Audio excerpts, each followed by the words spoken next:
How do we comprehend the mind of a ruler who constructs an empire that echoes in the collective human memory for 1,000 years, only to end his days crawling on all fours, eating grass within the confines of his own royal garden? This is the central paradox of our story.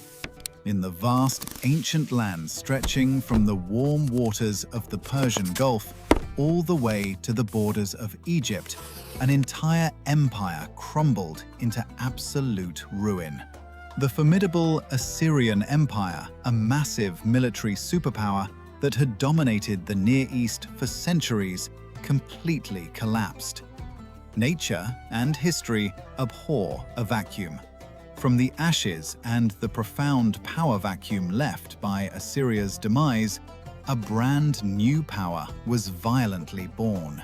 This new state was vastly richer, exponentially more ambitious, and firmly commanded by a man who was destined to become one of the most heavily studied, yet utterly bizarre figures in all of antiquity. His name resonates with power and mystery. He maintained a staggering 43 years of continuous reign. He built a sprawling empire that forcefully stretched from the Levant directly to the heart of Babylon. And yet, positioned right in the middle of this unprecedented historical majesty, there remains a single haunting question, one that neither modern archaeology nor ancient theology has been able to fully answer on their own. Welcome to the ultimate investigation. This is the archive of Nebuchadnezzar II. Before ascending to the throne, he was defined by his name. In ancient Babylon, a name was never just a label. It was a bold declaration of intent, a political manifesto spoken aloud. Nabu Kuduri Ushur. Translated into English, it means, "O Nabu, protect my heir." This was a desperate plea directed to the Babylonian god of writing and wisdom, formerly invoked by a father who, ironically, possessed absolutely no royal blood flowing through his own veins. His father, Nabopolassar, had merely been a bureaucratic Assyrian official. When the empire he served began to collapse, Nabopolassar seized the unprecedented opportunity to crown himself the king of Babylon in the year 626 BC. However, his ambitious son would never be satisfied with such modest bureaucratic origins. Nebuchadnezzar fiercely claimed a majestic lineage for himself, a bloodline that supposedly traced all the way back to Naram-Sin, a legendary ruler of the Akkadian Empire who lived nearly 2,000 years prior. Meanwhile, the young prince's royal career was meticulously taking shape. In his early 20s, he was heavily involved in the complex administration of temples located in the ancient city of Uruk. From there, he was promoted to military commander. He subsequently operated as a lone general, independently leading troops through the rugged, unforgiving mountains in the north of Assyria, all while still holding the title of prince. He was being meticulously prepared for greatness. The only thing no one knew yet was exactly what he was being prepared for. The year is 605 BC. On the muddy banks of the Euphrates River, two colossal armies prepared to decisively determine the ultimate fate of the entire Near East. On one side stands the mighty force of Egypt, operating under the direct command of Pharaoh Necho II. The Egyptians are desperately attempting to salvage the final, fading remnants of Assyrian regional power. Facing them is the rising might of Babylon. But crucially, this army is not under the command of their king. King Nabopolassar is far too ill to lead his men into battle. Stepping up to assume total command of the military forces is the crown prince Nebuchadnezzar. The ensuing Battle of Carchemish concludes as an unmitigated disaster for the Egyptian forces. The ancient cuneiform records discovered by archaeologists are chillingly categorical in their description.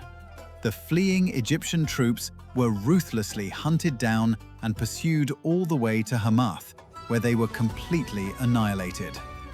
According to the ancient texts, not a single Egyptian man managed to escape alive and make it back to his own country. Tragedy strikes 16 days after this monumental victory, when King Nabopolassar passes away. The victorious prince, having just definitively won the greatest battle in the entire region, is forced to undertake a grueling march across the scorching desert to return to the capital. Upon his arrival, he is officially crowned king on the 7th of September. A mere 21 days elapsed between his greatest military victory and his ascension to the throne. A hardened general had transformed into a king. The civilized world was about to violently discover exactly what that transition meant. However, the legendary victory at Carchemish did not instantly transform Nebuchadnezzar into an invincible, mythical conqueror. It simply made him a monarch who, exactly like any other ruler in history, was also fully capable of losing. In the year 601 BC, he launched an ambitious invasion directly into the heart of Egypt. He failed. The military campaign ended in a calamitous, devastating defeat. The Babylonian losses were so incredibly heavy that the king was forced to spend an entire year confined to Babylon, meticulously rebuilding his shattered army piece by piece, focusing heavily on reconstructing his devastating chariots of war. This temporary weakening of Babylonian power did not go unnoticed by the surrounding nations.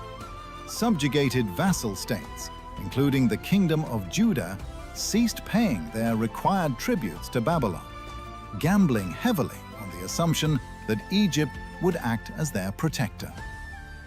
To the east, a dangerous military incursion originating from Elam had to be hastily and violently repelled. Even more alarmingly, a treacherous rebellion began to form within the very ranks of the Babylonian army itself, an uprising that Nebuchadnezzar ultimately crushed without a single ounce of mercy. The empire of Nebuchadnezzar was never an inevitable historical certainty.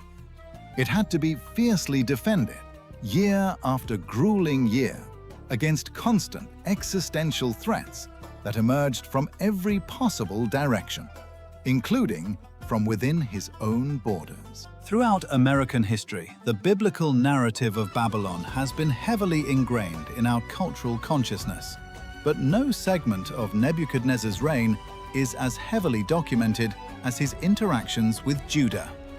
This dramatic conflict occurred in two distinct, devastating waves. The first wave crashes down in 597 BC. The holy city of Jerusalem finds itself completely surrounded and under siege. Recognizing the futility of resistance, King Jehoiachin officially surrenders. Nebuchadnezzar ruthlessly loots the sacred temple and the royal palace, stripping them of their wealth. He subsequently deports the entire elite tier of the city's population. Military commanders, nobles, and skilled artisans are all forced into exile. In their place, the Babylonian king installs a brand new puppet ruler, Jehoiachin's own uncle, who is officially renamed Zedekiah by the conquerors.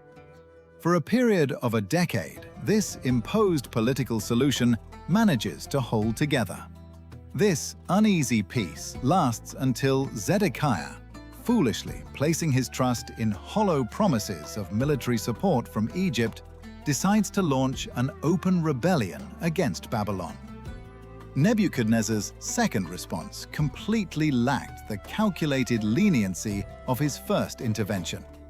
In either 587 or 586 BC, the mighty ancient walls of Jerusalem are violently breached by Babylonian siege engines.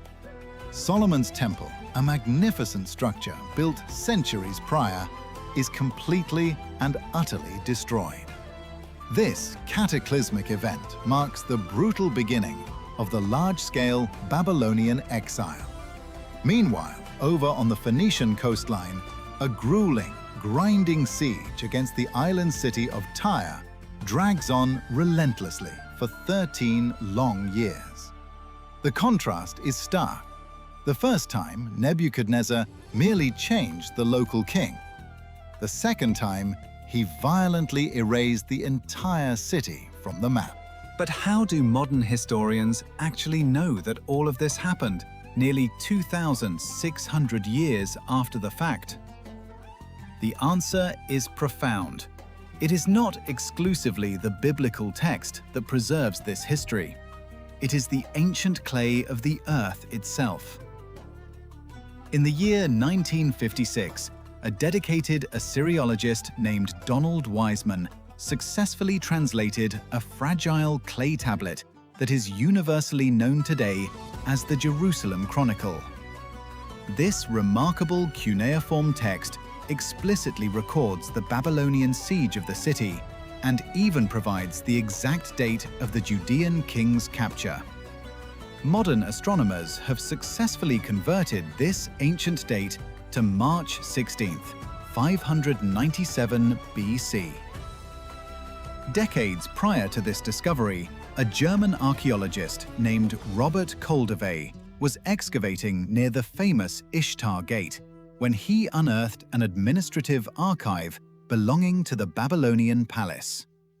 Carefully preserved among these mundane documents were the so-called Jehoiachin's rations tablets. These were literal, bureaucratic records detailing rations of oil and barley that were distributed to a man named Yaukinu, king of the land of Yahudu, as well as to his 5 sons. The records show he received 10 times more oil than what was typically given to foreign mercenaries. Yet another astonishing clay tablet meticulously records a massive delivery of gold made by a chief eunuch named Nabu-Sharusu-Ukin. Astoundingly, this is the exact same name that appears in the biblical book of Jeremiah, listed as an official present during the catastrophic siege of Jerusalem. These administrative details are not found in the Bible. They are permanently etched into the clay. And for the very first time in historical study, the 2 distinct records, the sacred theology and the secular administration, tell the exact same historical story. An army alone cannot possibly sustain an empire for 43 years, relying exclusively on military conquests. An empire of this magnitude is sustained by the complex machinery of a state. The Babylonian state, constructed by Nebuchadnezzar, possessed 2 very distinct faces. The first face was the absolute rule of law, specifically a brutal revival of the ancient code of Hammurabi, which was applied without a shred of mercy. Captured prisoners of war were horrifically flayed alive. Others were thrown, while still breathing, into roaring, fiery furnaces. Conquered kings were blinded and then humiliatingly paraded through the city streets with heavy gold chains violently pierced through their own tongues. This was a calculated system of terror, specifically designed as state propaganda to ensure that no vassal state would ever dare to rebel against the crown. The second face of the state was the thriving market. Nebuchadnezzar implemented a sweeping monetary reform that was strictly based on silver. He constructed a massive, intricate network of agricultural irrigation canals. Situated at the very center of this economic boom was the House of Egibi. This was a prominent family of businessmen who, over the course of 5 successive generations, managed vast tracts of land, collected state taxes, and financed agricultural harvests.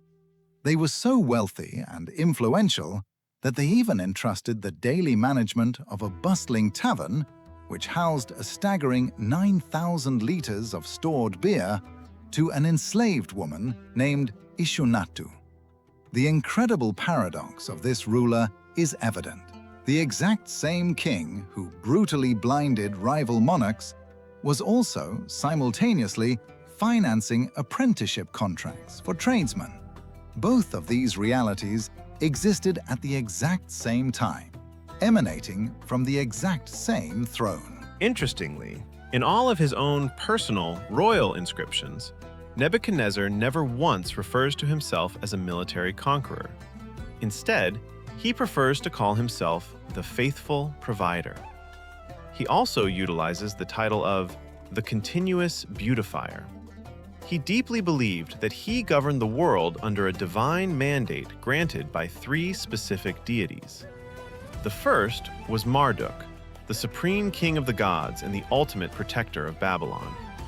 The second was Nabu, the god of writing, who provided the king's namesake. The third was Ishtar, the powerful goddess associated with war, love, and desire. Every single year, during the grand Akitu festival, the sacred statue of the god Marduk would leave its temple and travel down the grand processional way in a massive public parade. During this ceremony, the great king would stand before the high priest and physically strip himself of his own royal crown. This profound gesture of absolute submission served to renew his divine right to govern in the name of the gods for one more year. It was this exact religious fervor that drove him to build a massive double wall, which boasted a thickness of over 12 meters. This belief erected the Etemenanki, a towering 60-meter-tall ziggurat that is widely considered to be the probable historical origin of the legendary Tower of Babel. His devotion led him to lavishly coat the Esagila temple with precious gold and brilliant lapis lazuli.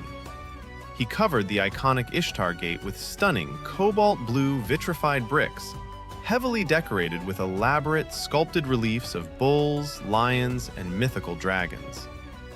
According to ancient tradition, this was also the ruler who erected the legendary Hanging Gardens of Babylon. He supposedly built this architectural wonder solely to console a homesick queen who desperately missed the lush, green, mountainous landscapes of her native homeland. However, every single golden brick came with a massive human and financial cost. Ancient inscriptions discovered in modern-day Lebanon detail entire military campaigns that were launched for the sole purpose of securing the mass slaughter of cedar trees required to physically support these monumental construction projects. Up until this precise moment in our historical investigation, every single word of this story has been backed up by a physical clay tablet. What comes next, however, does not. The biblical book of Daniel, specifically chapter 4, tells a shocking story that no official Babylonian state scribe would ever dare to record in the official annals. According to the text, King Nebuchadnezzar, resting comfortably at the absolute zenith of his power and splendor, experiences a terrifying dream forecasting his own monumental downfall. Upon waking, he stubbornly refuses to abandon his immense pride, arrogantly asking, "Is not this great Babylon that I have built?" Instantly, according to the ancient text, he is violently expelled from his own royal court. He is reduced to eating grass like a common ox. He lives completely exposed to the harsh outdoor elements. His hair grows out uncontrollably until it resembles the coarse feathers of an eagle. His fingernails grow long and sharp, resembling the vicious claws of a predatory bird. He remains in this pathetic state for 7 times, a period generally interpreted by most scholars as representing 7 years.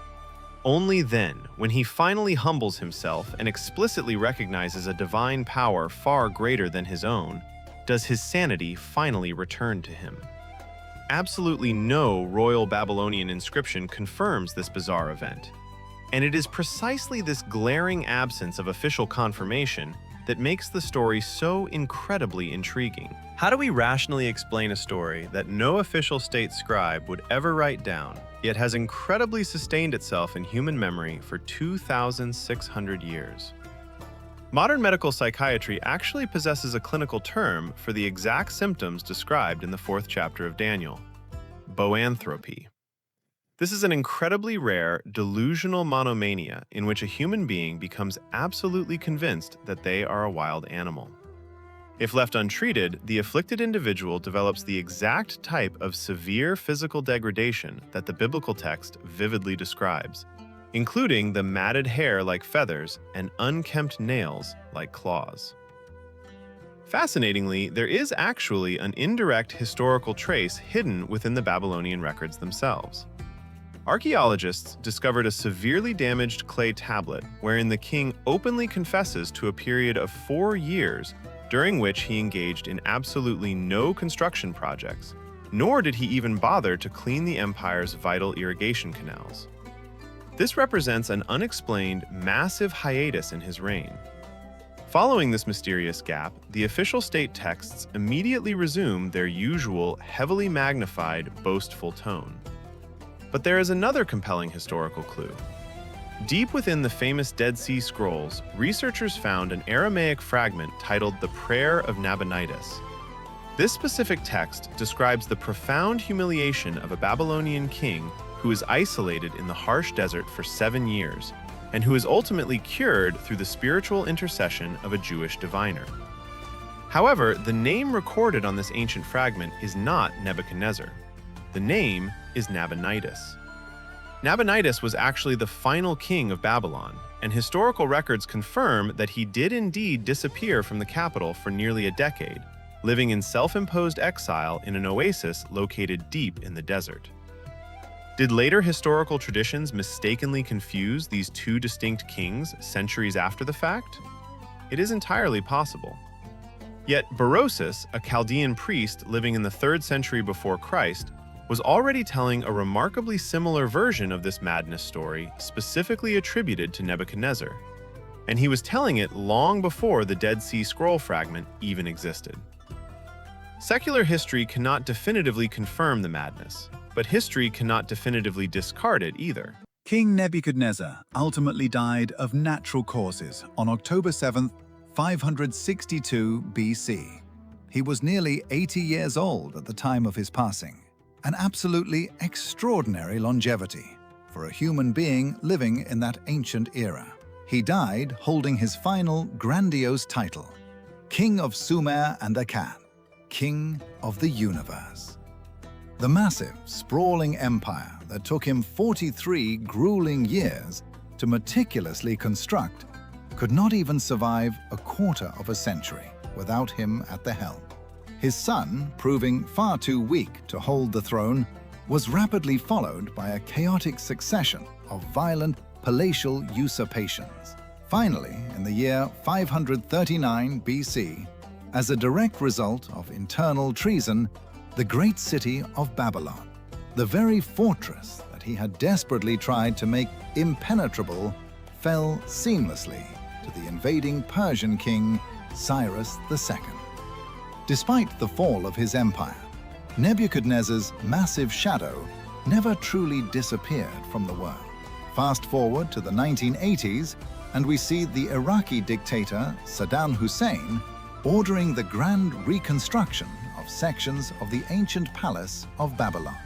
In a chilling echo of the past, Hussein ordered that his own name be permanently engraved into the new brick, directly imitating the ancient custom of Nebuchadnezzar himself, who obsessively sealed his name into every single monumental block. He was a relentless conqueror. He was a visionary builder. He was an implacable, brutal administrator.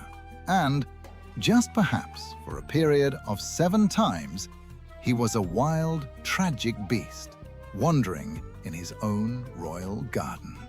The ancient archive remains open. The investigation into this enigmatic ruler continues to this day.